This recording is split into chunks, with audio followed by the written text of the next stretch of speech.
Waheguru Ji Ka Khalsa, Waheguru Ji Ki Fateh. Welcome to this segment of Coach Gurbani's a-sabad-a-day, where we continue with recitations from Gauri Gwareri Mahalla Panjwa. And today's recitation is the 89th Shabad, and it is recited as follows. Gauri Gwareri Mahalla Panjwa, Nainahu Nid Drisht Vikaar, Sravan Soe Sun Nind Vichar, Rasna Soi लोभ मीठे साध मन सोया माया बिसमाद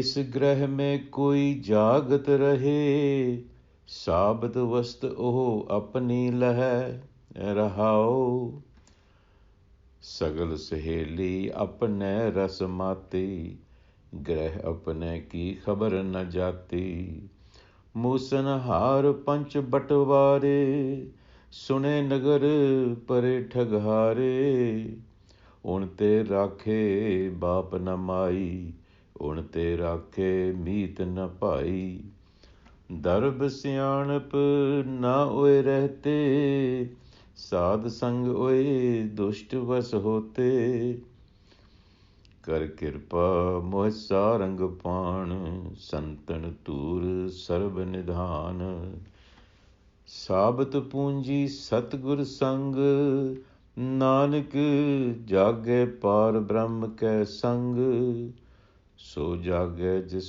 प्रभ कृपाल ए पूंजी साबत तन माल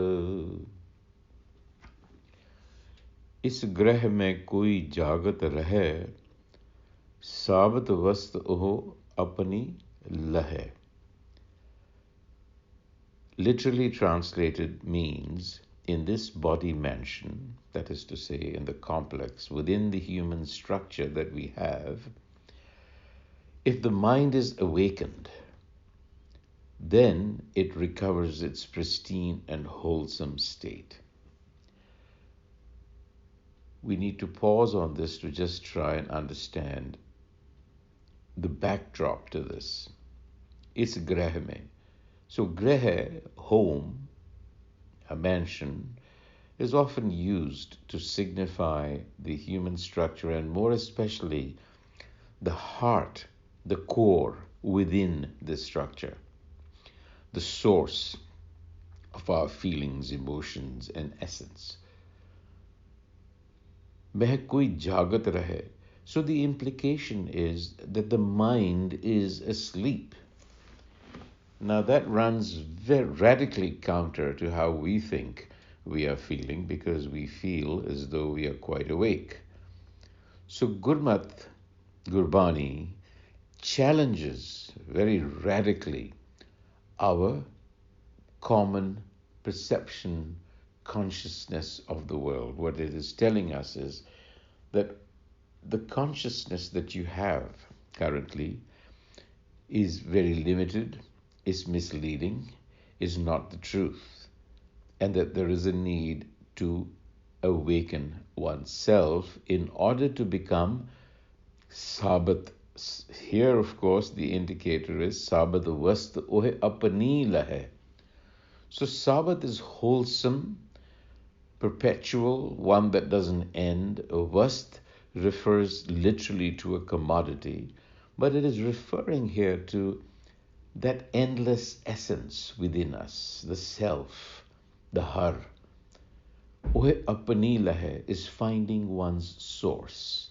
So we have to awaken, in other words, to our own source. And then the Guru describes our present condition, which causes the mind to be asleep.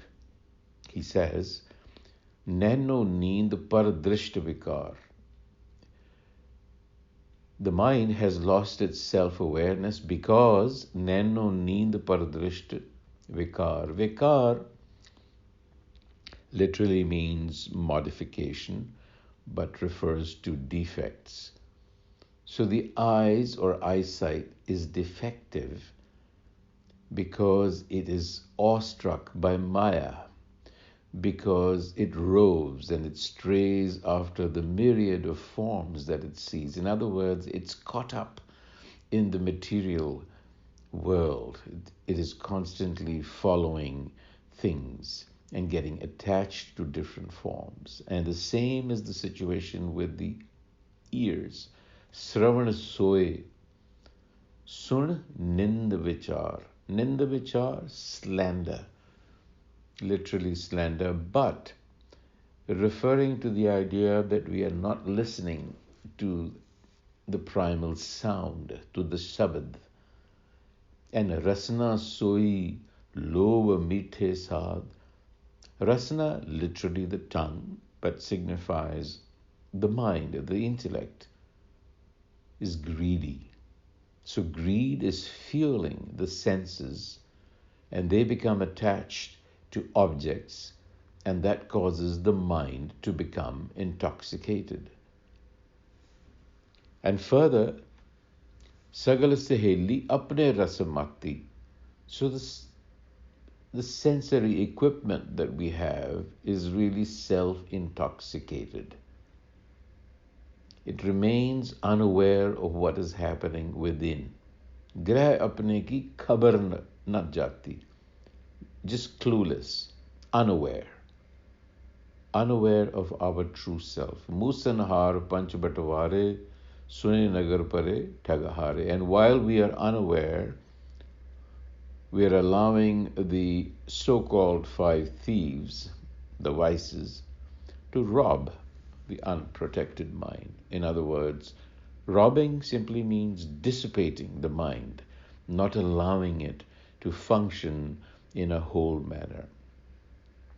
And such is the force of these senses that neither father nor mother can protect you against them. Unte rakhe baap na mai, unte rakhe meet na pai, nor can friends or companions. And they cannot be kept at bay by money or cleverness. Darab syanap na oye rehte. So how do you control them? How do you control these wicked five, as they are called? Oye dusht, sad sang oye dusht vas hote. Sad here is referring to the Guru principle, knowledge of the self that comes to us through various sources. So it is through self-knowledge that these vices are controlled. And then, of course, the Guru begs for mercy and compassion. Kar kirpa mohe sarangapan. Sarangapan is kind of a bird, and the reference here to Sarangapan is as the fulfiller of wishes. So, O fulfiller of wishes, be merciful. And so the Guru is actually saying, Kari kirpa mohe sarangapan santan tur sarabanidan. So when the Sarangapan was merciful, I found the company of the Santan, the wise ones, and the Satgur, the enlightener. And from them I received the treasure of Guru wisdom.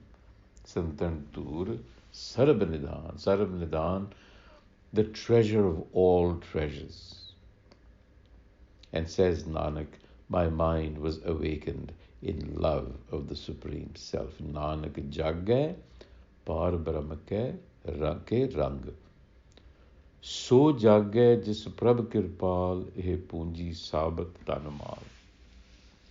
At the end of the day, this awakening is a matter of grace, upon whom the merciful wisdom of the Self is benevolent, awakens.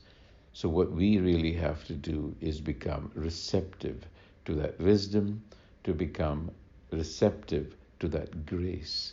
And grace, we find, is always coming down on us. We just have to become receptive to it. On that note, Waheguru Ji Ka Khalsa, Waheguru Ji Ki Fateh.